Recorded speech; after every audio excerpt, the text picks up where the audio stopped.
ne sais pas si vous pouvez imaginer cela, en fait. Il raconte même qu'une fois, il est allé en Albanie. L'Albanie, c'est un pays entièrement presque athée. C'était carrément un pays athée qui ne connaissait pas Jésus.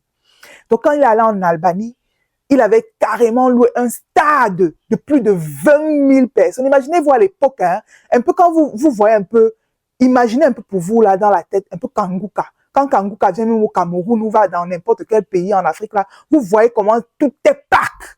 Vous voyez un peu le genre. Il dit que c'est comme ça que lui, il était également. Donc, quand il est allé en Albanie, il a carrément loué un stade pour faire la conférence. Un stade, les amis.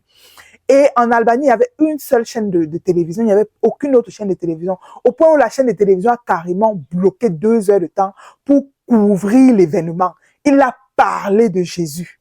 Parler de Jésus, les gens se sont convertis. Au point où le président de l'Albanie, qui était un président athée, qui ne croyait pas en Dieu, a appelé l'organisateur du programme pour dire que arrêtez-moi ça. Fermez l'émission. L'organisateur du programme dit que niet, je ne ferme pas l'émission, c'est là. Il a laissé l'émission tourner pendant plus de 2 heures de temps. Vous voyez un peu comment le monsieur était powerful. Quand il arrivait quelque part, donc le gars était vraiment, il était assis dans sa foi. Et il dit qu'après donc cet événement de plus de 20 000 personnes, où il avait parlé de Jésus, les gens se sont convertis.